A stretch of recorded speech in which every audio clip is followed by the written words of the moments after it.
She was a decorated general. Her twin daughters had driven away 12 nannies in less than a year. No one could reach them until a quiet, single dad with a mop and a forgotten past stepped through their front door. He wasn't a therapist. He wasn't a teacher. But what he gave them changed everything.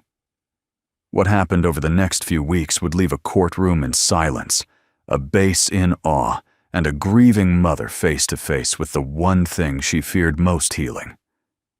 If stories of quiet heroism and second chances speak to you, you're in the right place. Take a deep breath. And if you haven't already, feel free to subscribe to Soul Moment Story for more heart-touching tales of kindness, courage, and the miracles that happen when someone simply chooses to stay. Now, let's begin. The morning sun hadn't yet burned off the mist that hung over Fort Bennett, a sprawling military base tucked into the outskirts of Virginia, when Adam Brooks stepped off the worn-down city bus. His boots landed on pavement that had long ago been repainted and patched just like him. He wore an old olive jacket military issue but faded, the kind a man didn't wear for show, but because it still fit his frame, and maybe because it still carried something. A memory, a duty, a name. His eyes were calm, unreadable, not cold, not warm, just watchful. The kind of gaze that took in every sound and shadow without reacting to any of them. He walked with a slight limp, not one that asked for sympathy, just enough to suggest he'd earned every inch of the ground beneath his feet. In his right hand, he held a folded envelope. In his left pocket, a puppet made of felt and thread. It had once been pink, but years of use had left it a quiet beige. He didn't know why he brought it with him today. Instinct, maybe.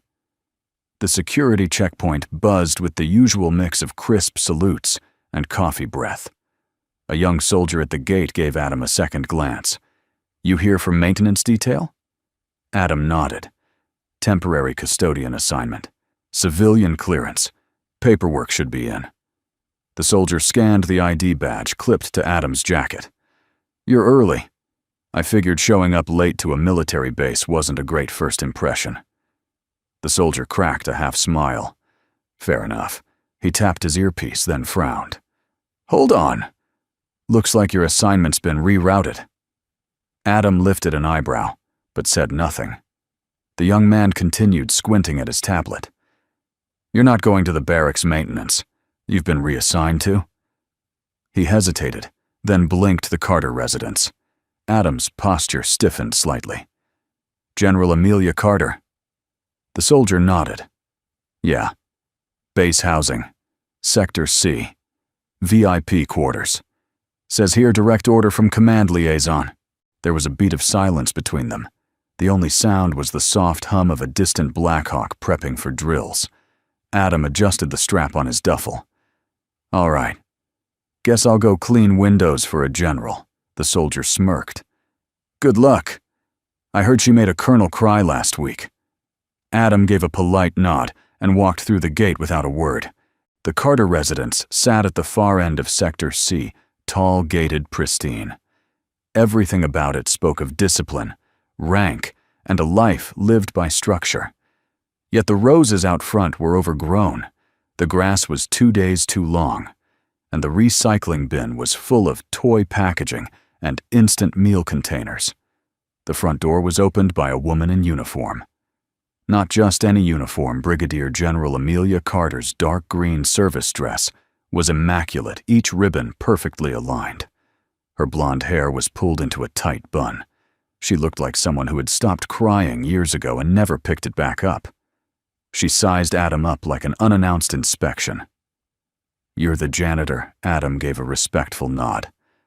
"Adam Brooks, civilian contractor, maintenance division. You were redirected here." "Yes, ma'am. I was told it was temporary." "Everything is temporary," she muttered. Then, with a sigh, she stepped aside. "Follow me." Inside was orderly chaos, the kind that only a mother in a uniform could create: clean floors, scattered crayons, a coffee cup half-finished beside an open laptop filled with psychological reports and disciplinary memos. She led him to the den. Two little girls, identical in every feature, sat in opposite corners of the room. Both were barefoot. Both wore wrinkled pink dresses. Both had cheeks that looked like they hadn't smiled in a long time. One of them, Bella, was stacking books as high as she could. The other, Chloe, was tearing a Barbie's dress into threads. Neither looked up. Neither spoke. "They haven't said a word in 3 weeks," General Carter said flatly. "Not to me. Not to their therapist. And certainly not to the last 12 nannies." Adam looked around the room. Crayon on the walls. A family portrait with a man's face faded at the edges. "Their father?" he asked gently. "Colonel Benjamin Carter. KIA, Afghanistan. Last year." Adam said nothing. He didn't need to. Some silences deserved to remain untouched.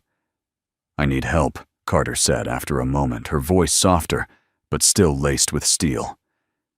"But I don't need a storyteller or a friend.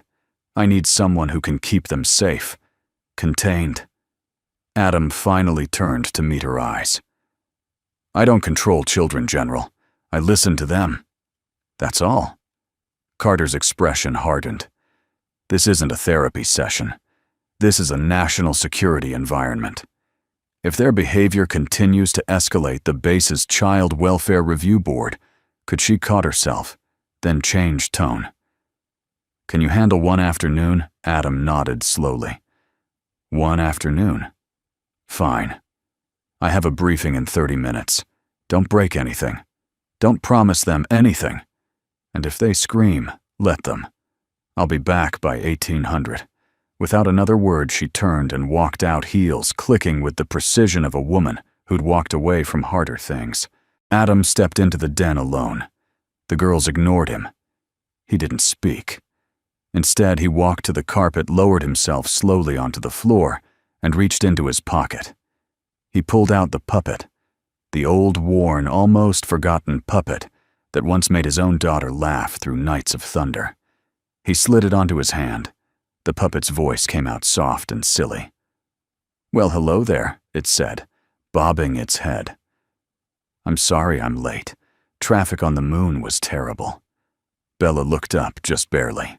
Her hand paused on the top of her stack. Chloe peeked over her shoulder.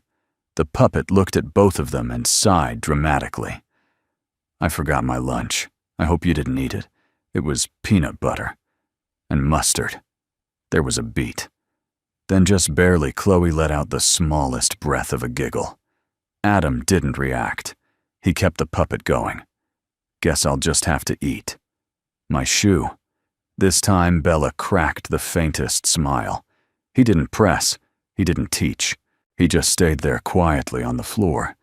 As the afternoon sun began pouring gently through the window, washing the room in gold.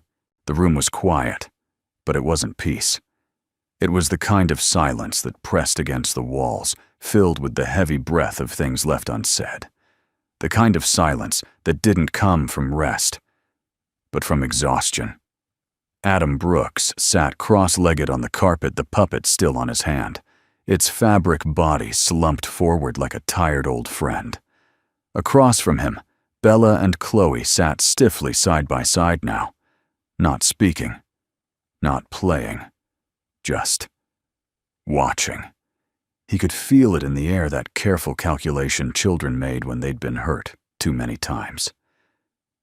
A silent question. "Are you staying or are you leaving?" 2. Adam didn't answer, not out loud. Instead, he reached into his satchel and slowly unwrapped a thin folded towel. Inside were 2 broken dolls, limbs frayed, hair, missing faces, smudged with age. His daughter, before she passed, had refused to throw them away. Said they were the bravest toys she'd ever known. He set the towel between them gently. "This one's name is Captain Cracked," he said quietly, pointing to the one missing an arm. "And that one's Miss Band-Aid. She's scared of loud noises, but she sings in her sleep." Chloe blinked her eyes, flicking between the dolls and the puppet. Her fingers twitched in her lap. "Do they talk?" she whispered. Adam didn't smile. He never made a big deal of first words. He treated them like the wind, natural welcome, but never forced. "They do," he said, "but only when they feel safe." Bella reached out not for the dolls, but for the towel. She folded a corner over Miss Band-Aid's face, like a blanket. Then she whispered, "Is it cold, where they come from?" Adam nodded once. It used to be, until someone built them a home. He didn't have to say more. That was enough. Children knew what metaphors meant, especially the kind who'd lost more than they should have. 2 hours passed. Slowly, Bella began rearranging books into a circle, her own version of order. Chloe started humming softly, shakily, while she ran her fingers along the edge of the puppet's ear. Adam stayed where he was, letting the moment hold. Then a door creaked open. Boots. Measured steps. The scent of starch and peppermint. General Amelia Carter entered the room, her uniform still sharp, her expression still unreadable. But her eyes softened just barely when she saw her daughter sitting near the man, not screaming, not hiding. She cleared her throat. Immediately, Bella and Chloe froze. Their shoulders tensed. Chloe looked at the floor. Bella stood up and crossed her arms. Adam turned slowly. "They were playing," he said gently. "We didn't break anything." Carter narrowed her gaze. "I thought I said not to promise them anything." "I didn't." "But they're calmer," Adam said quietly, "because they weren't asked to change." Carter glanced down at the dolls. Her lip twitched. "Where did those come from?" "They belonged to my daughter," Adam said simply. That stopped her. For a second, something flickered in her eyes, a crack in the armor. Then she shut it down. "I didn't authorize toys." "They're not toys," he replied, standing now. "They're conversation starters. They don't talk unless they're safe." "Same as your girls," Carter bristled. "Don't diagnose my children." "I'm not a doctor," Adam said evenly. "I'm a janitor who's seen what silence looks like after a war, whether it's overseas or in a living room." They stood face to face, not in defiance, but in recognition. Two people who had both lost something they didn't know how to fix. Finally, Carter broke the moment. "Follow me. There's something you should see." Her office looked more like a war room than a living space. Stacks of files, legal notices, family court letters sealed in crisp government envelopes. She pulled one from the top, handed it to him. "Pending internal review. Temporary guardianship evaluation Carter Amelia. Subject of concern emotional stagnation and dependence following paternal casualty." Adam scanned it slowly, quietly. "You're under review," Carter folded her arms. "Anonymous reports. They're claiming I'm emotionally unavailable, that my rank has interfered with the girl's healing." Adam raised an eyebrow. "Has it?" Her jaw clenched. "I've served this country for 31 years. I know how to keep people alive. I wasn't trained for tea parties and tantrums." He studied her face, not with judgment, but with something else. Understanding. "You don't have to be perfect," he said. "You just have to stay." She looked away. "They want progress reports in 2 weeks. If they don't see emotional improvement, a family court judge will review my custody rights." Adam felt something shift in his chest. 2 girls already half buried by grief, now at risk of losing what little family they had left. He handed the folder back. "I don't want a title or a uniform," he said. "I just want to help them feel safe enough to smile again." Carter studied him. The silence that followed wasn't cold. It was heavy. She finally spoke. "Fine. 2 weeks. You'll be evaluated alongside them." Adam nodded. "Your clearance ends in 14 days. After that, It's out of my hands. That night, Adam didn't go home. Not really. He sat in the base guest quarters staring at an old photo of his daughter. Her hair was the same shade as Chloe's, her smile just as fragile. He remembered the hospital bed, the way she gripped his finger when the doctors told him there was nothing more they could do. And then he remembered the promise he'd made. I'll make someone else feel safe the way I couldn't do for you. He pulled out the puppet and set it on the nightstand. It stared back at him silently, and for the first time in years, he felt like maybe he'd stepped into the right room. The sun crept over Fort Bennett with military precision, clean golden rays slicing through the cloud cover like a general reviewing troops. Inside the Carter residence, the silence was different now. Not warm, not entirely peaceful, but no longer brittle. Bella and Chloe had slept without screaming. Adam Brooks knew better than to call that progress. In war zones and in homes, alike, quiet could be a lie. But sometimes it was a start. At exactly 600, he was called to the general's office. The message had been brief.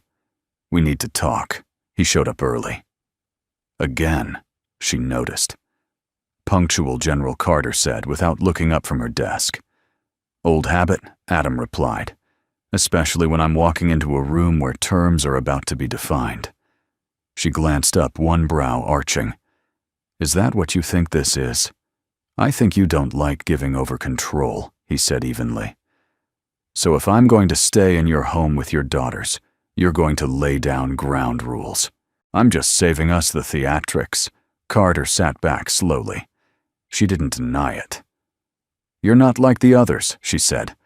"I take it that's not a compliment. It's an observation." Adam remained standing.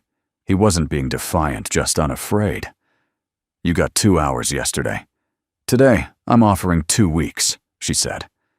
"But we do this my way, which is no therapy games, no singing circles, no emotional manipulation. You don't replace their father. You don't undermine my authority. And you don't make promises you can't keep." Adam nodded. "You'll need to define manipulation." She didn't flinch. "You're already forming an attachment. They cried less." "That's good. But that also makes you a variable. And in my world, variables get people killed." He studied her face. Hard lines, sleepless eyes. Not cruel. Just used to outcomes, not emotions. "I'm not looking to replace anyone," he said. "But they need stability. Not security protocols. Stability." Carter stood, walked to a shelf, and retrieved a thick file. She handed it to him. Inside were psychological assessments, behavior logs, disciplinary charts, and transcripts of emergency counseling sessions with both twins. Bella internalizes everything, draws what she can't say. Chloe reacts, throws hits, screams, then shuts down, she said, voice low but clinical. They haven't touched a real meal in 4 days. Adam flipped through the file. In the margin of one report was a note scribbled hastily in red ink. Recommend medical observation for developmental regression, if no improvement within 30 days. He closed the file slowly. They don't need more reports, he said. They need to feel safe enough to tell the truth. Carter's eyes narrowed. Truth is a luxury. Structure is survival. Adam stepped forward, not aggressive, but firm. General, with all due respect, if you keep running your home like a command post, you'll lose them before the court does. That hit her. She looked away, jaw tight. I wasn't trained for this, she muttered. No one is, Adam said gently. But your daughters don't need a commander right now. They need a witness, someone who sees their fear and stays anyway. A long silence settled between them. Then, unexpectedly, she sat back down and opened a drawer. She pulled out a manila envelope and placed it in front of him. Captain Becky Anderson Jag Corps handles all legal affairs related to my family. She'll draft a temporary civilian caregiver contract under base authority. You'll be covered for 2 weeks. Adam looked down at the envelope but didn't reach for it. You're giving a civilian full legal proximity to your children, he said quietly. That's a big risk. She locked eyes with him. Not a risk, a contingency. If things spiral again and I'm called into federal review, the court will want to know who, if anyone, has built rapport with the girls. If that's you, they'll expect you to testify. Adam took that in slowly. So I'm not just here to mop floors anymore. No, she said. You're walking into a courtroom even if it's just with your presence. He nodded. Then I'll need one thing. Carter raised an eyebrow. Name it. A quiet room, he said. Away from security cameras. Just them and me. 1 hour a day. Why? Because healing doesn't happen under surveillance. She hesitated, then nodded once. You'll get your room. Adam picked up the envelope. He didn't sign it yet, just held it. And for the first time, Carter spoke softer. Why are you really here, Mr. Brooks? Adam looked at her and for a long time said nothing. Then just as gently he replied, because someone once gave up on my daughter, and I swore I'd never be that man for someone else's. Carter didn't speak after that.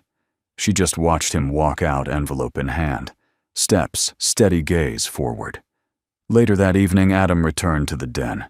The girls were quieter now. No screaming, no toy fragments, just Bella scribbling something with crayons in the corner and Chloe tracing the patterns on the rug with her finger. He didn't interrupt. He set down a small book, a blank journal, and a box of colored pencils between them. Then he sat against the far wall, silent, patient. After a while, Bella slid the crayons aside and looked up. What's that for? She asked. For stories, Adam said. In case you ever want to write your own. Chloe looked at the journal, then at him. Will you read them? Only if you let me. Another pause. Then Bella whispered, Can we draw the monsters too? Adam nodded slowly, especially the monsters. They didn't smile, but they didn't look away either. And sometimes, in a war, that was enough. The knock came earlier than expected. Sharp. Official. No warmth behind it. General Amelia Carter paused mid-email, her fingers hovering above the keyboard as the sound echoed through the long hallway of her quarters. She rarely got visitors before 0700, unless it was bad news. When she opened the door, the woman standing there wasn't in uniform, but she might as well have been. Tailored suit, federal ID lanyard, clipboard. In one hand, tablet in the other. Behind her stood a young officer from Base Legal. The woman offered a crisp nod. Ms. Carter, I'm Agent Barbara Linton, Office of Child Welfare and Protective Oversight Federal Division. We're conducting an unscheduled home welfare assessment. You've been notified via interim filing code 82 emergency custodial flag. Carter's jaw tightened. I haven't received any formal notice. Agent Linton lifted her tablet. Electronic confirmation was delivered at 05:47 this morning to your military inbox. Ma'am, I must inform you that this visit is in response to an anonymous concern registered through Military Familial Services. We are authorized under emergency statute to conduct an in-person review today. Before Carter could speak again, the younger officer stepped forward. Captain Becky Anderson, JAG Corps. I'll be representing Base Legal through this proceeding. Carter stepped aside wordlessly.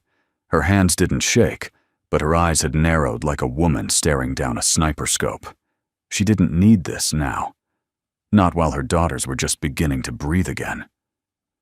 Adam was in the kitchen pouring cereal into mismatched bowls when he saw the suits arrive. He watched from the hallway, his instincts sharpening. Not panicking, just processing. He'd seen this look before in hospitals' custody centers, refugee checkpoints. That same cold efficiency. That same tired paperwork, pretending it knew better than people. He walked calmly toward the den. Bella was already on the floor drawing. Chloe sat near the window, humming to herself the puppet from yesterday in her lap. "Hey," Adam said softly, crouching beside them. "We might have visitors today, okay?" Bella didn't look up. "Are they going to ask us questions again?" "Maybe," Adam said. "But you don't have to say anything you don't want to." Chloe looked up. "Will they take us away?" That question cut. Adam paused, then knelt lower. "Not if I can help it." He looked over his shoulder as footsteps approached. The formal interview began in the living room, but it didn't feel like a conversation. It felt like an audit. Agent Linton asked questions with the precision of a court transcript. Do the children exhibit signs of emotional withdrawal? Has the caretaker ever raised his voice in your presence? Were you present for any incident involving broken property, screaming, or self-harm? Carter responded with crisp, professional answers. She never raised her voice, never stuttered. But Adam could feel it, the subtle tremor behind her composure. He sat beside the twins, silent, letting them draw, letting them feel him there. Bella was sketching something again. Her hands moved slowly, but surely purple crayon, curved lines, thick strokes. Chloe whispered to her, "Draw the stairs." Adam leaned closer. "What stairs?" Bella didn't look up. The ones she fell down. "In my dream." Adam's breath caught. Carter overheard. She blinked. "Bella, what are you drawing?" The girl turned the page, held it up. A woman in military uniform crying. 2 small girls hiding. And above them, stairs leading into shadow. It wasn't art. It was memory. Or maybe trauma translated into shape. Agent Linton stepped forward. "May I take a photo of that drawing?" Adam instinctively placed his hand in front of the paper. "That's not a piece of evidence. That's a child's feeling." Linton frowned. "Mr.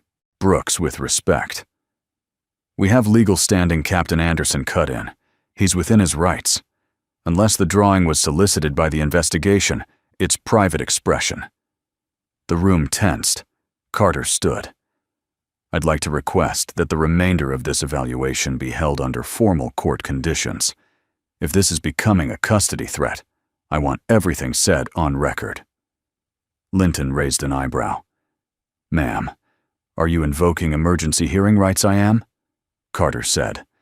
"And I want the hearing held on base per Article 15J subsection B." That afternoon, a temporary courtroom was set up inside the base legal annex. It wasn't grand, just folding chairs, an American flag, a judge flown in from federal family court, and a table for defense and review. Carter stood in full uniform. Adam, dressed in his plain olive jacket, stood to her left. The twins sat near the back beside an assigned child advocate. Judge Monica Bell, a woman in her 60s, with calm eyes and the sharpness of a scalpel, reviewed the case file silently for several minutes before speaking. "I see enough here to warrant concern," she said, voice low but firm. "But I also see no history of physical harm, no confirmed abuse, and no prior removals." She looked to Carter. "General Carter, you are hereby placed under a 14-day review. During this time, any further complaints or documented regressions will be grounds for removal to temporary foster care." Then she turned to Adam. "Mr. Brooks, are you currently under civilian caregiver contract?" "I am." Adam replied. "Are you willing to provide testimony as to the children's emotional state over the past 72 hours?" "I am." "And are you willing to continue as their primary day-to-day emotional support, pending final review?" Adam didn't blink. "Yes, Your Honor." Judge Bell nodded. "Then I suggest we hear from someone else. Someone without a title." She turned. "Bella, would you like to speak?" The room froze. Bella looked at Adam. He didn't say a word, just gave her a small nod. She stood slowly, walked up to the front, climbed the step stool placed near the witness seat. The judge leaned forward. "Hi, sweetheart. I know this is scary, but I just want to ask, how do you feel at home?" Bella looked down, twisting her fingers. Then softly she said, "It's not loud anymore." The judge blinked. "What do you mean?" Bella pointed to Adam. "When he's there, it's not loud in my head." The judge paused, then wrote something. "Thank you, Bella." Bella turned to step down, but stopped, looked at the judge again. "Can he stay?" she asked. "Even if we mess up again," Judge Bell smiled gently. "That's not up to me, honey. That's up to the people who love you." Outside, after the hearing, Carter didn't speak. Not right away. She stood under the arch of the annex building, arms crossed, watching her daughters hug Adam tightly. Finally, she murmured, "You didn't have to testify." "I did," Adam said. "They deserve a voice, and so do you." Carter looked at him. "You put yourself on record. That means if anything goes wrong, I know," he said. "I'm not afraid of paper." She stared a moment longer, then quietly said, "Thank you." Adam didn't reply. He just reached into his jacket, pulled out the drawing Bella had made, and handed it to her. "She doesn't dream for no reason," he said. "Maybe it's time you asked her what really happened."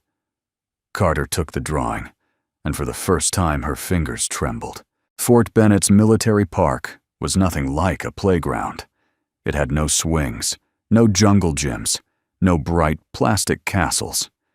Just an open, grassy stretch, a few trees struggling against the concrete, and a bench half swallowed by the earth. And yet, for Bella and Chloe, it was a different world that morning.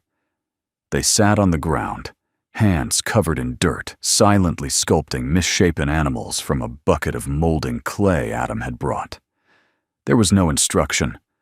No, "say thank you," or "look up when spoken to." Just clay space and presence. Adam knelt nearby, hands muddy like theirs, shaping what might have been a frog, or a boot, he wasn't sure. He hadn't said much since they left the house. Neither had they. And that was the point. Healing didn't always begin with words. Sometimes it began with shared silence. Across the lawn, General Carter stood at a distance with Captain Becky Anderson, watching from near the parked SUV. "They're not screaming," Becky said. "That's new." Carter nodded, arms crossed. "They haven't screamed in 2 days." "Do you think it's him?" Carter didn't answer immediately. She watched as Chloe handed Adam a lump of clay. He pretended to inspect it like it was a rare artifact, and Bella let out something that resembled a laugh, short, startled, but real. "I don't know what I think," Carter finally said. "He doesn't follow any structure, he just listens." Becky smiled. Maybe that's the point. Carter looked away. "Listening doesn't win battles." "No." Becky agreed. "But it wins hearts." By noon, the wind picked up. Chloe began rubbing her arms and Bella asked to go back.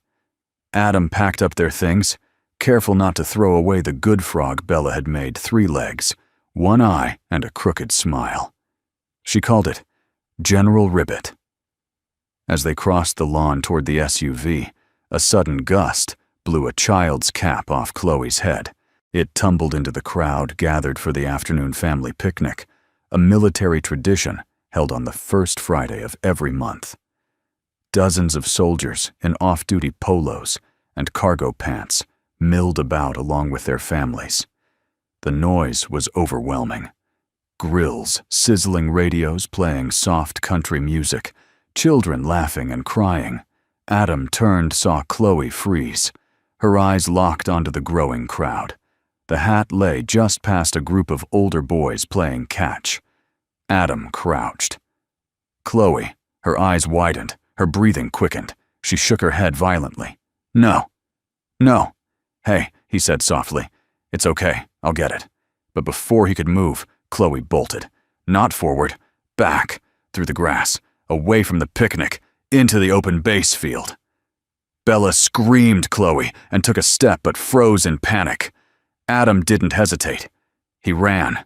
He found her crouched behind a service truck near the airfield fence, knees pulled to her chest, hands covering her ears. He approached slowly.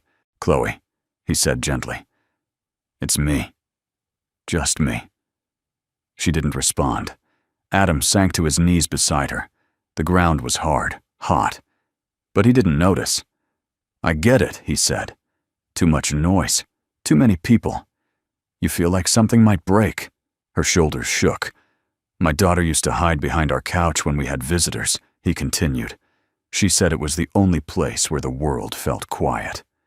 Chloe peeked through her fingers. Her eyes were red. "I'm not going to make you move," Adam said. "But I can stay here with you, if that's okay." There was a long pause, then a whisper. "Will they yell at me?" Adam shook his head. "No one's yelling today." Another silence. Then unexpectedly Chloe reached for his arm. Just 2 fingers. Not a grip, just a touch. "I don't want to be bad," she murmured. "You're not," he said. "You're scared. That's different." She leaned forward and slowly, unsteadily, pressed her face into his chest. He froze. Not because he didn't expect it, but because he knew what it meant. This wasn't comfort-seeking. This was trust. Raw, hesitant, precious. He wrapped his arms around her like she was made of glass. And for the first time since he'd lost his own daughter, someone small leaned on him like he was safe. General Carter watched from the edge of the field. She hadn't moved from her spot by the SUV. She saw Chloe run, saw Adam chase, saw them disappear, and now she saw them return hand in hand. Chloe clung to his side, eyes red but dry. Adam carried her hat in his other hand. Bella ran toward them halfway across the field. "Chloe, are you okay?" Chloe nodded. "I got scared." Bella looked up at Adam. "Did you yell at her?" "No," Chloe answered for him. He stayed. Adam didn't speak. He just kept walking the wind, tossing his hair, the 2 girls flanking him like tiny sentinels. When they reached the car, Carter stepped forward. Chloe looked at her mother, then looked down. But Carter knelt gently, placing her hand on Chloe's arm. "You're not in trouble," she said softly. "I just wanted to say, I'm glad you're okay." Chloe looked at her uncertain, then glanced at Adam. Only when he gave a small nod did she step forward and hug her mother's waist. It wasn't long, but it was real. And it was the first time. That evening, Carter found Adam in the kitchen rinsing out clay-stained towels. "I should have run after her," she said without preamble. Adam didn't look up. "You froze. It happens. She came back to you." He dried his hand slowly. "That doesn't mean she loves you less." Carter leaned against the doorframe. What does it mean then? Adam met her eyes. It means, for the first time in a long while, she didn't feel alone. Carter was silent. Then, in a voice barely audible, she asked, "How do I earn that back?" Adam answered without hesitation. "You stay. You listen. And when they push you away, you keep showing up." She nodded, and for the first time since they met, her voice cracked. "Thank you, Adam." He gave a small smile. "We all need someone to come running." Sunday morning broke gently over Fort Bennett. No drills, no bugles, just birdsong weaving through the curtains of an unusually quiet home. Adam stood in the girls' hallway, sleeves rolled up, sorting through a dusty linen closet at Carter's request. She wanted more space. "We should box up Ben's old uniforms," she'd said flatly. "The girls don't need constant reminders." But the closet was more than a storage space, it was a time capsule. Behind the layers of carefully folded sheets and sealed vacuum bags lay traces of another life. A leather holster. A photo of Ben Carter in desert camouflage, kneeling between the girls as toddlers. And then, the letter. It wasn't labeled or sealed. Just a folded sheet of military stationery tucked between 2 worn copies of Goodnight Moon and Green Eggs and Ham. Adam turned it over in his hands. The paper had yellowed at the edges, but the writing was crisp, block letters, strong, deliberate. To Bella and Chloe if I don't come home. I know you're too young to read this now, but maybe one day Mom will let someone read it to you. Maybe you'll be sad. Maybe you'll be angry. But I hope more than anything you'll know how much I loved you. You were my mission, not the uniform, not the medals, just you. If I could have chosen anywhere to die, it would have been beside your beds, kissing your foreheads. But if I couldn't, then at least know I never stopped trying to get back. Tell Mom it's okay to cry. Tell her she doesn't have to be steel all the time. You already have that strength. What you need is her heart. Love you forever, Dad. Adam stared at the letter, his throat tightening. It wasn't just a goodbye. It was a roadmap one Carter had folded away and never followed. Downstairs, General Carter was in the kitchen going through meal plans with Captain Becky Anderson. Mac and cheese 3 nights in a row isn't a meal plan, Becky said, frowning at the fridge calendar. I'm running a command post, not a kindergarten, Carter muttered. Besides, they like it. They like not being yelled at, Becky corrected. That's different from being okay. Before Carter could respond, Adam entered. His face was unreadable, but his hand held the folded letter like it weighed more than a deployment pack. I found this in the closet, he said. Carter looked at it and froze. Becky stood slowly. Should I give you 2 a moment? Adam nodded. Yeah. Becky hesitated, then quietly exited. Adam extended the letter. Carter didn't take it. Her voice dropped. That was never meant to be read. Adam's reply was soft, but firm. He wrote it for them. He wrote it for himself, she snapped.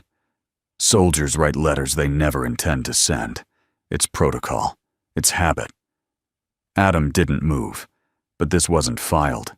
It was hidden, tucked between books the girls used to read. That wasn't protocol. That was hope. Carter turned away. Her hand gripped the edge of the counter. Her knuckles went white. You don't get it, she said. If I'd given them that letter, it would have broken them. They weren't ready. Or maybe Adam said, voice steady. You weren't. The words landed like a shot. Carter turned slowly, and for the first time, her eyes weren't just cold. They were wounded. Do you think I don't bleed over this every night, she asked. That I don't see his face every time I look at them? That I don't hear his voice when Chloe laughs or Bella flinches? She took a step closer, the military mask slipping. I had to be strong, Adam. I had to hold the line. The girls didn't just lose their father, they almost lost me. If I had folded then, everything would have collapsed. Adam nodded slowly. But strength doesn't mean silence. She stared at him, breathing hard. What do you want me to do? Sit them down and read it aloud. Let them see me fall apart. No, Adam said. Let them see you feel. There was a long silence. Then Carter finally took the letter from his hand. She unfolded it, read it again. This time, slower. When she reached the final line, tell Mom it's okay to cry. Her lips trembled, but the tears didn't come. Not yet.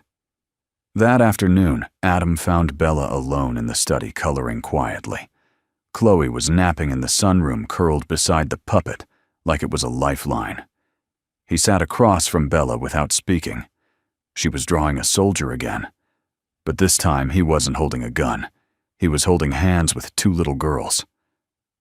Is that your dad? Adam asked. Bella nodded. And who's he holding? She shrugged. Us. But not here. Somewhere nice. Adam leaned forward. Can I show you something? She nodded. He reached into his pocket and unfolded the letter again, held it gently between them. This is from your dad, he said softly. He wrote it before he went away. Bella's eyes widened. Can I read it to you? Adam asked. She hesitated, then whispered, Okay. He read slowly, each word a thread pulling open something fragile. By the time he reached the end, Bella's lower lip was trembling. Did he really say that, she asked. He did, Adam said. He said, you were his mission. Bella looked down. Why didn't Mom tell us? Adam didn't answer right away. Then he said, sometimes grown-ups try to protect us by hiding the things that hurt. But your dad didn't want to be hidden. He wanted to be remembered. Bella traced her finger along the last line of the letter, then without a word, stood up, walked out of the room and down the hall. Carter was in her bedroom, sitting on the edge of the bed. The open letter lay beside her. She didn't hear Bella's footsteps. She only looked up when her daughter climbed onto the bed, small arms wrapping tightly around her waist. Carter froze. Bella's voice came out in a whisper. It's okay to cry, Mommy. And just like that, Carter's walls broke. No wail, no sob, just a long, aching breath and a tear that finally made its way down her cheek. She held Bella close, like she'd never let go again. And for the first time in over a year, they mourned him, together. Not as soldiers, but as a family. The subpoena came by hand, not by email, not by base courier, but hand-delivered, sealed in a tan envelope with the Department of Child Welfare's black stamp across the top. General Carter didn't need to open it to know what it meant, but she did anyway. Her hands were steady, her jaw set. Emergency custody hearing 48 hours. Notice reason allegation of negligent emotional environment. Subject Carter Amelia. Dependents Bella Carter, Chloe Carter. No signature, just a notice, just a countdown. Her daughter's hers by blood, by sacrifice, by every missed birthday party, and sleepless deployment were being threatened. Again. She closed the envelope, then quietly whispered Becky. Captain Anderson entered the room within seconds. Ma'am, call base legal. I want everything prepared. And bring Mr. Brooks in. Now. Adam was in the middle of repairing Chloe's toy horse. Its front leg snapped in two when Captain Anderson found him. He looked up, tools still in hand. Another crisis, he asked. Bigger than a horse, she replied. She's being summoned to court. He didn't ask who she was. He already knew. The base courtroom was set up by the next afternoon. It wasn't built for spectacle. Folding tables, neutral, lighting the sterile scent of floor polish and tension. But Adam had seen war zones with less pressure in the air. The judge arrived via military escort, federal family court, senior judge Naomi Kellerman. Stern, widowed, and known throughout the Eastern Circuit for two things: zero tolerance for pretense, and an uncanny ability to see through anyone. Adam watched from the back as Carter took her seat at the respondent's table, flanked by Becky and two base legal advisors. Her uniform was flawless, but her eyes were weary. The prosecuting party sat opposite a civilian lawyer named Craig Stanton, hired by an anonymous source to advocate for the best interest of the minors. He didn't wear a tie, just a smile too wide to trust. Adam felt a twinge of something familiar. Not fear, not anger, something deeper. This is what it looks like when someone tries to take away what's left of you. When court was called to order, Stanton stood with performative ease. Your Honor, we contend that the emotional well-being of Bella and Chloe Carter has been in decline since the loss of their father. That the respondent, though honorable in service, is currently unfit to serve as sole guardian during this vulnerable developmental stage. Judge Kellerman raised an eyebrow. Based on what evidence? Stanton gestured to a thick folder. Witness statements from 3 former nannies, 1 former therapist, and a recent anonymous report citing repeated emotional episodes and unsupervised behavior from the children in public settings. He turned theatrically. We do not question General Carter's valor, but even warriors must know when to step aside for the sake of their children. A murmur stirred in the courtroom. Carter didn't react, but her knuckles whitened over the table's edge. Then quietly, Judge Kellerman asked, "Do you have any alternate care recommendation?" Stanton smiled. "We do. The current part-time civilian caregiver, Mr. Adam Brooks, has demonstrated measurable rapport with the children. We request that he be considered for emergency joint custody status, pending full psychological and background evaluation." The room went still. Even Carter turned sharply. She stared at Adam, not with suspicion but disbelief. Adam stood uninvited. "Permission to address the court." "Your Honor." Kellerman motioned. "Proceed." He walked slowly to the front, not in a rush, not with an agenda, just present. "My name is Adam Brooks. I served in the United States Army for 16 years. I've buried teammates. I've buried a daughter. And I came here to mop floors." He paused. "And then I met 2 little girls who didn't need cleaning. They needed safety. Consistency. Someone who wouldn't flinch when they screamed. Someone who would stay when they ran." He turned slightly toward Carter. "They have that someone. She's just been wearing a uniform too heavy to feel it." Carter's eyes flickered. Adam looked back to the judge. "I don't want custody. I didn't come here for legal status. I came here because their father wrote them a letter saying they were his mission. And now, they're mine too." There was silence. Real silence. Then a sound. A soft shuffle of shoes on tile. Bella. She stepped out from the back row, clutching a stuffed bear under one arm and her sister's hand in the other. "Your Honor," she said. The judge blinked. "Yes, sweetheart." Bella lifted her chin. "Can we say something?" Kellerman gestured. "Of course." The girls stepped up to the witness seat. The courtroom bent around their small presence. Bella spoke first. "We like living with Mommy, but we don't like when she forgets to look at us." Judge Kellerman nodded slowly. "And has that changed?" Chloe piped up. "It's changing." She read us Daddy's letter. There were audible inhales across the room. Bella looked at Adam. "He doesn't tell us what to feel. He just sits next to us until we're ready." "And do you want him to stay?" the judge asked. Both girls nodded, but Bella added, "We don't want to lose Mommy either." "She's learning to cry now. That's brave." Carter lowered her head. Her breath caught in her chest. Judge Kellerman leaned back, deeply moved. "Thank you, girls. You may return to your seats." They walked back to Adam instead, one taking each of his hands. After a long pause, the judge spoke.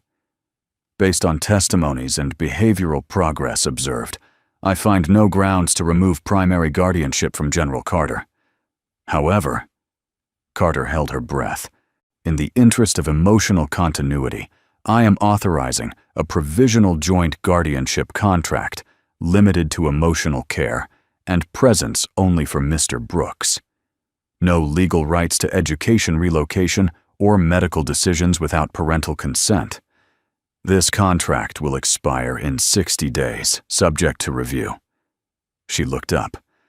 "Let these girls teach us what healing looks like, because it's not in paperwork, it's in presence." Gavel dropped. Hearing adjourned. Outside the courtroom, Carter stood in the hallway as the girls hugged Adam again. She waited until they ran ahead. Then quietly she said, "You didn't have to speak like that." Adam looked at her. "Yes, I did." She didn't argue. She only asked, "And now? What?" Adam shrugged. "Now, we show up. Every day. Again and again. Until silence turns into stories." Carter stared at him a long moment, then offered her hand. Not as a general, as a mother. He took it. And for once, there were no more conditions. Just 2 people choosing the hard road for the sake of the hearts walking beside them. The courtroom wasn't built for children. The ceilings were too high, the chairs too hard, and the microphones too cold. Everything echoed. Every cough, every shuffle of paper sounded like thunder to someone under 4 feet tall. Bella Carter stood just outside the doors, fingers laced tightly in Adam's hand. Her sister Chloe clung to the hem of his jacket. Inside, a continuation hearing was underway.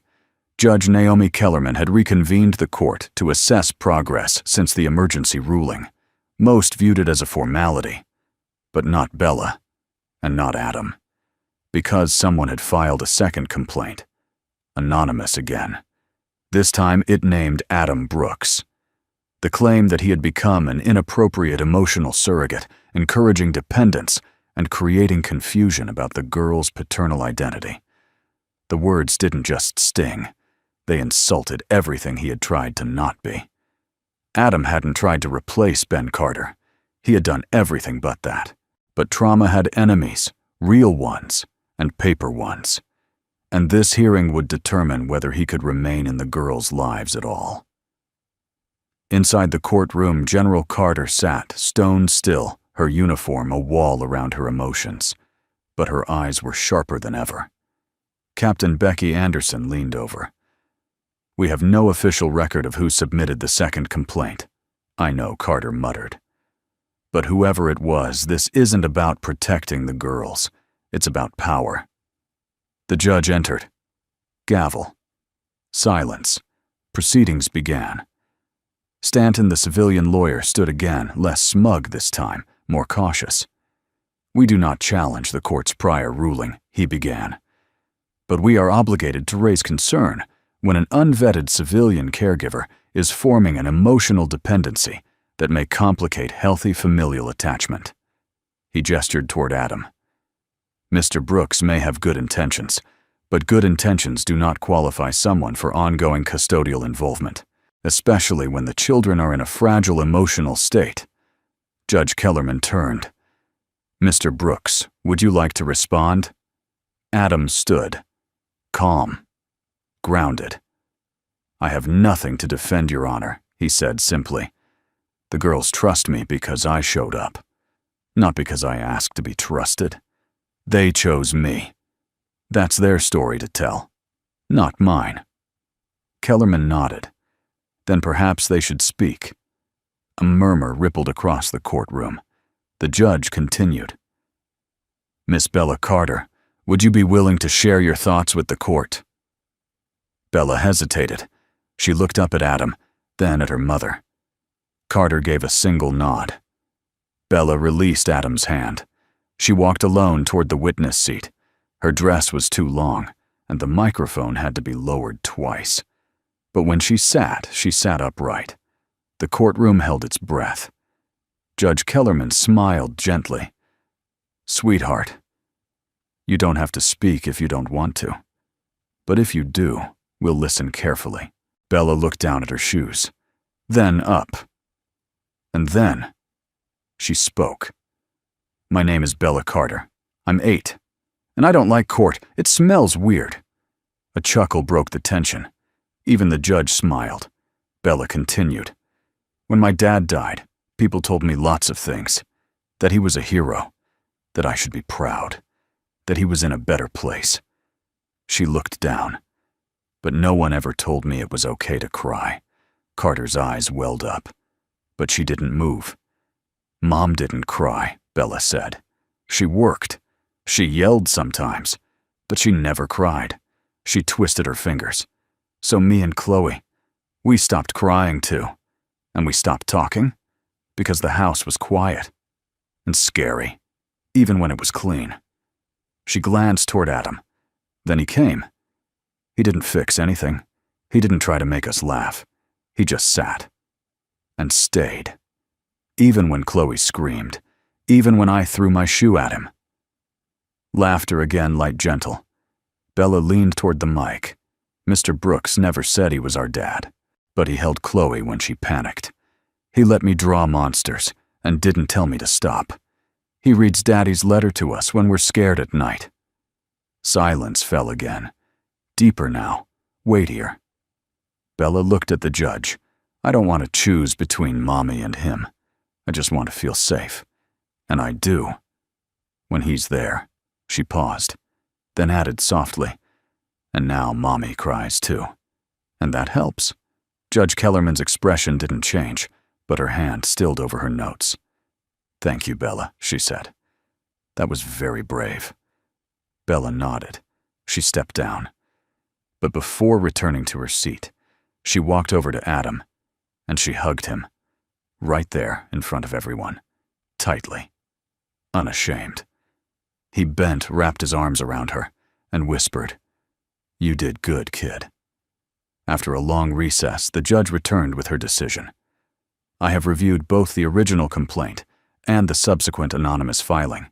While due process mandates that all concerns be evaluated, the lack of substantiated evidence combined with direct testimony leads this court to conclude, she paused, that Mr. Adam Brooks shall retain his provisional joint caregiver status with the full support of the court. Furthermore, any future challenges will require verified cause, not anonymous submissions. She turned to the girls. And let it be known, this court respects the voices of children who speak the truth, even when it's hard.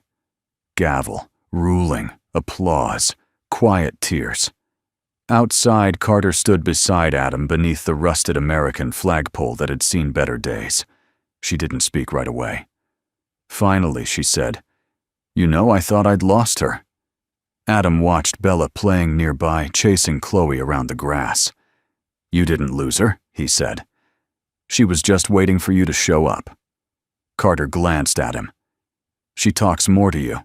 She talks to both of us now. That's the miracle." Carter gave a faint smile. "You stayed?" He looked at her. "I always said I would."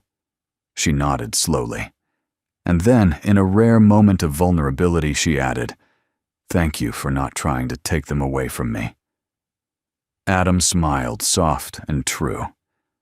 "Why would I take away the one thing you've been fighting so hard to keep?" Back across the lawn, Bella stopped running. She looked up at the sun eyes, squinting, then turned back. She shouted, "Are we going home now?" Adam and Carter looked at each other.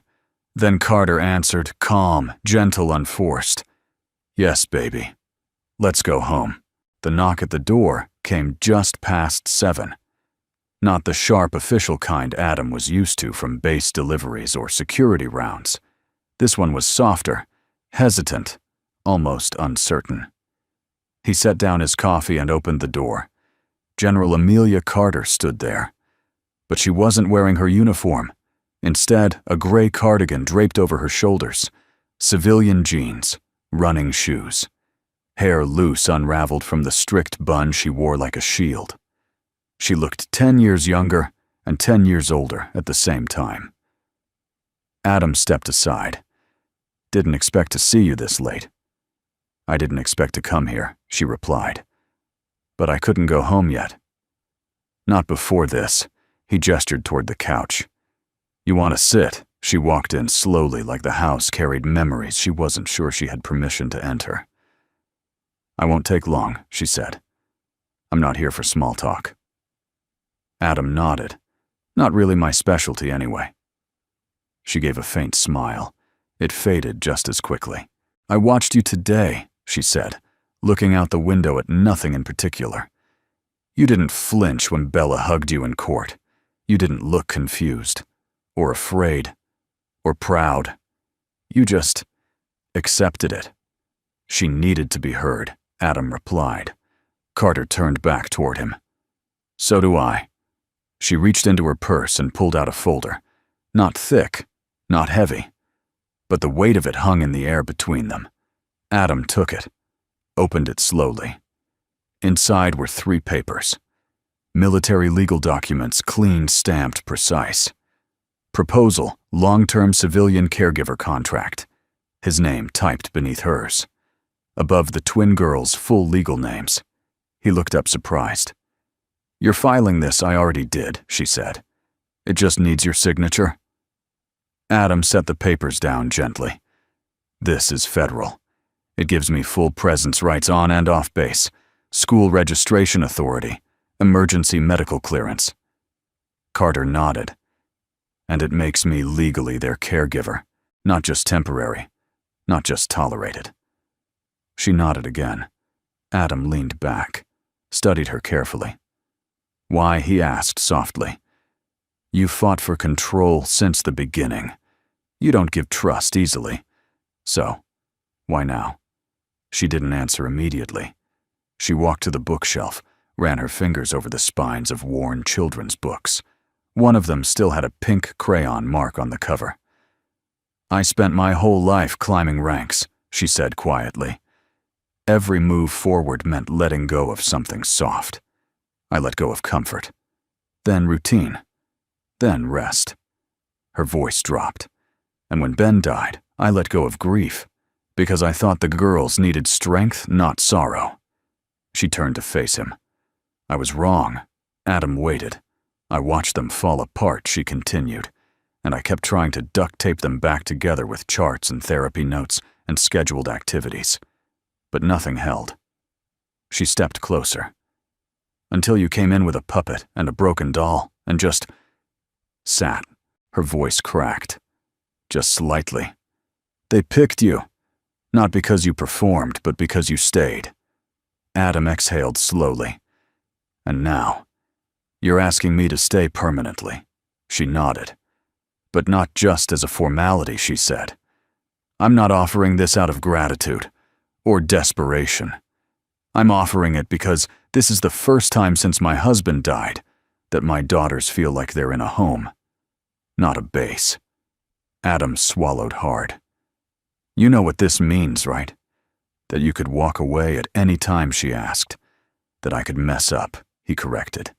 "That I could fail them." She smiled faintly. "Then we'll fail together."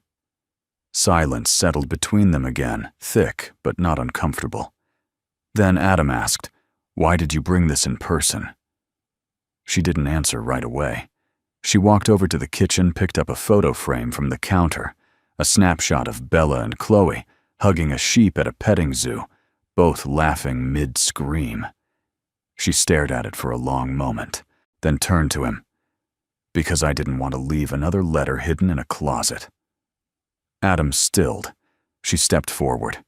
This time, I wanted the words to come straight from me. He didn't reply. He didn't need to. He reached for the pen on the counter, uncapped it slowly, and signed the bottom of the form. One clean stroke. One quiet agreement. No ceremony. No applause. Just a man saying yes, not to duty, but to presence. Outside, the air was cooler than usual. Late autumn creeping in across the Virginia sky. Carter stood at the door, holding the signed form. Adam followed her out. They stood beneath the porch, light golden and dim. "The girls don't know yet," she said. "They will. They'll have questions." Adam smiled. "They've earned answers." She hesitated, then turned toward him, eyes more open than he'd ever seen them. "I'm not good at this part," she admitted. "Neither am I." "Then maybe we figure it out together." He nodded. "You know," he added, "you don't have to wear the uniform every day anymore." She looked down at her cardigan, then laughed just once. "No, but sometimes I forget who I am without it." He looked at her with surprising gentleness. "Maybe you're just starting to remember." For a moment, neither of them moved. Then the porch light flickered just enough to make them glance up, both instinctively reaching for a switch that wasn't there. They looked at each other, and for the first time, smiled without defense. No orders, no structure, just trust. And two hearts long hardened by loss, starting to remember how to soften again. The invitation came with a gold seal, thick cardstock, navy blue trim. No excessive wording, just clarity military style. "The Department of Defense requests your presence at the Federal Family Service Recognition Ceremony. Recipient, Mr. Adam Brooks. Award the Civilian Star of Valor for Family Service." Adam stared at it for a long time, then folded it in half and placed it on the counter next to the worn puppet that had started everything. He didn't need applause. He hadn't done this for medals, but someone else had made that decision for him.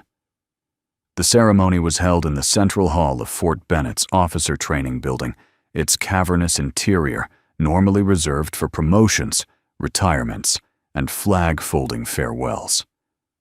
But that afternoon, the room had been transformed, An American flag stretched the height of the back wall. Rows of folding chairs lined the floor. Service members in dress uniforms sat shoulder to shoulder with families, veterans and civilians. At the front stood a single podium flanked by 2 standing generals and a brass plaque inscribed with the event's theme, Honor Through Healing. Adam waited backstage. No uniform, just his cleanest shirt, dark jacket, and a pair of polished but scuffed boots that had traveled too many roads. He wasn't nervous, but his heart beat differently today. Somewhere out there in the crowd, Bella and Chloe sat in the front row swinging their legs. Their hair was brushed, their shoes matched, and Chloe had insisted Adam wear cologne because it's a fancy thing. Beside them sat General Amelia Carter, pressed, composed, but different now. She no longer wore armor in her eyes. She wore warmth. The MC, a colonel from Military Family Outreach, took the stage. Today we honor a man whose battlefield wasn't overseas, but in the quiet corners of grief, trauma, and childhood silence. A man who showed that courage is not always loud. Sometimes it simply stays. There was a pause. Ladies and gentlemen, please welcome Mr. Adam Brooks. Applause rose, not explosive but honest. A ripple of hands and respectful nods. Adam walked to the stage with quiet steps. No fanfare. No smile. Just presence. When he reached the podium, he didn't speak right away. Instead, he looked out at the sea of faces. Some old, some young, some in uniform, some holding children, some with medals of their own. Then he spoke. "I'm not a man who usually stands in front of microphones," he began. "I was trained to serve in silence, to act without being seen." A quiet chuckle stirred the crowd. He continued, "But a little girl once asked me why I stayed. And the answer is, because someone needed to." He glanced down at Bella and Chloe, then back up. "I didn't fight a war for them. I didn't save them from danger. I just showed up when their world got quiet. And I stayed long enough for them to make noise again." He paused, swallowing. "I lost my daughter. Years ago. She was 9. And when she died, I made a promise, not out loud, but the kind that never leaves you.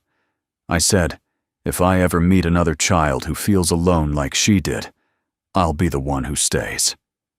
The room stilled. No medal brings her back. But maybe this moment brings something else. He looked down at the podium. Hope for other kids, for tired parents, for people who think they have nothing left to give. He stepped back. "Thank you for letting me stay." Applause rose again, louder this time, not just polite, grateful. From soldiers, from nurses, from men who hadn't spoken to their sons in years, from women who finally understood why their daughter stopped smiling after her father died. Adam stepped aside as the commanding general returned to the podium. "We present the Civilian Star of Valor for Family Service to Mr. Adam Brooks for unwavering presence, for gentle courage, and for restoring emotional stability to 2 minor dependents under federal guardianship."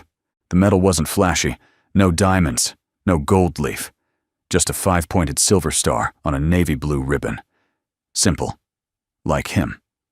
As the medal was placed around his neck, Adam didn't look at the camera. He looked at Bella. She mouthed, "You did it." He smiled, and mouthed back, "No. We did." After the ceremony, people lined up to shake his hand. Officers, veterans, therapists. Even Stanton, the lawyer who once tried to have him removed, offered a silent nod. But it wasn't until the room had emptied that the moment truly happened. General Carter approached, slowly holding something small in her palm. "I wasn't sure if this was appropriate," she said, "but I felt it belonged to you." She handed him a small object. It was a challenge coin. Military issue. One side bore the crest of the U.S. Army, the other an engraving. He stayed. Adam turned it over in his hand. The weight was nothing. but the meaning everything. "Who made this?" he asked softly. Carter shrugged.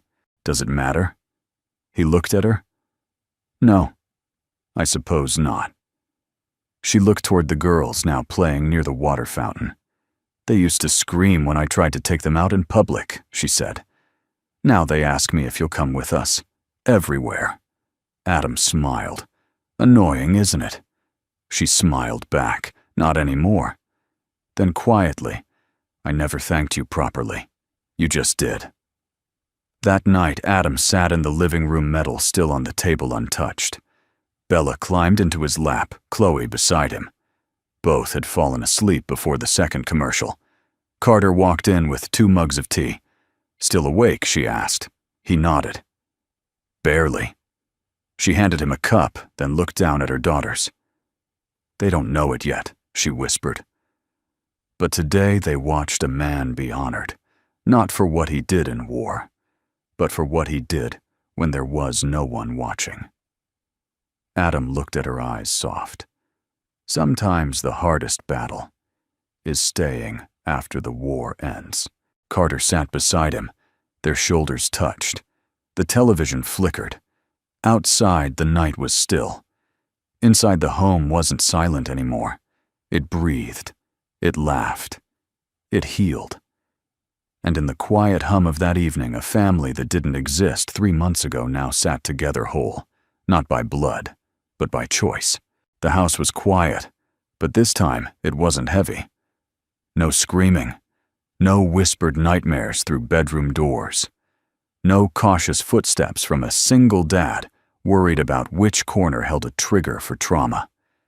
Just the hum of the heater, the soft click of crayons, the sound of small voices speaking in full sentences without fear.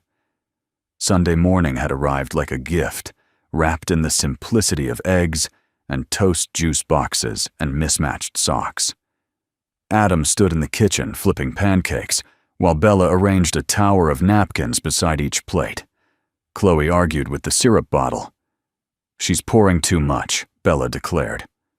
"I'm making a river," Chloe argued, eyes wide. "Pancakes need rivers." Adam chuckled. "Maybe we let the syrup lake settle before we send in the rescue boats," the girls giggled.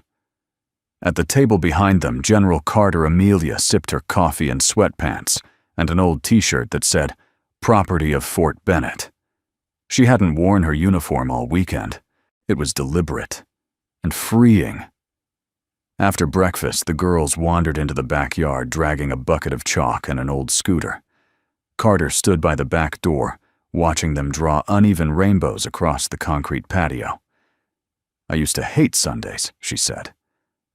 Adam leaned beside her. "Because they were quiet." She nodded. "Too quiet. Like a vacuum. A reminder of what I'd lost." She looked at him. "Now they just feel full." He smiled, then tilted his head. "You know they're gonna ask soon." "About what?" "About us." Carter raised an eyebrow. "Whether I live here. Whether we're—" He paused. "Whatever it is we are." Carter looked back toward the yard where Chloe was trying to write Brooks' family in pink chalk. She turned to Adam. "I don't have a manual for this." "Good," he said. "Because if you did, I'd probably burn it." She smirked. "Still not a fan of structure." "Not when it comes to love," he replied. "Structure's good for sandbags, not for people." There was silence. Then she said almost too softly, "Would you want that?" He blinked. "Want what?" "This," she said. "The girls. The chaos." "Me." Adam didn't hesitate. "I already chose it." She swallowed. "Even if I never fully figure out how to be soft, you already have," he said. "You just didn't notice." She looked at him then, and he saw it beneath the strength, the command, the years of holding it all together. Hope. Not forced. Not fragile. Just real. That afternoon, they drove to the outskirts of town where Fort Bennett's family garden opened its gates once a year to civilian visitors. It wasn't grand, just a small enclosed park where service members could plant trees in memory of those lost. There were plaques under each one, One said, Sarah Henderson, loved beyond rank. Another, Sergeant Mike Evans, he came home in spirit. Bella and Chloe each held a small potted flower. One violet, one yellow. They didn't say much. They didn't need to. Together, they found an empty spot beneath a sycamore tree, freshly planted, the soil still soft. Adam knelt beside them, helping guide their tiny hands into the earth. Carter stood nearby, watching as her daughters pressed the dirt gently around the flowers, patting them down with more care than most adults could manage. Bella looked up. "Can we name the tree?" "Sure," Adam said. Chloe tilted her head. "What should we call it?" Bella thought for a moment, then said, "Hope." Carter blinked. Adam froze. "Hope." "Tree?" Chloe asked. Bella nodded. "Because it didn't grow where the other trees are. It started late. But it's still reaching up." Adam said nothing for a while, then whispered, "That's perfect." Later that evening, as the sky bruised into lavender and gold, they returned home.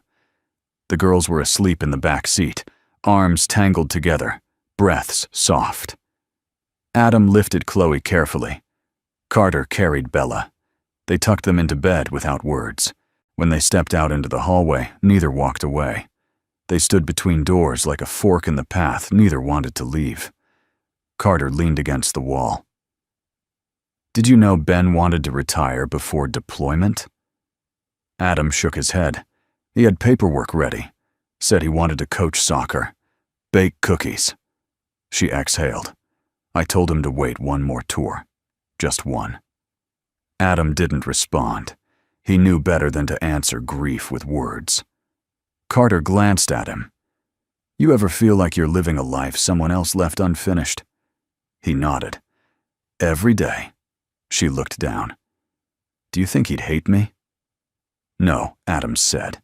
"He'd be proud. You kept going. And then, you let someone else in. That takes more courage than the battlefield." She stepped closer, and then without hesitation laid her head on his shoulder.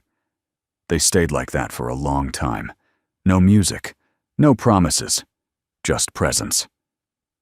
Outside the porch, light flickered on. Adam sat on the wooden bench, a blanket over his knees, watching the night fall.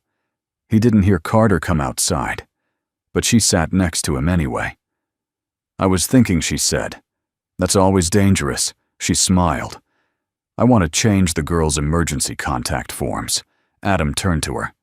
"Okay. I want them to say, Adam Brooks, caregiver family. Not authorized adult.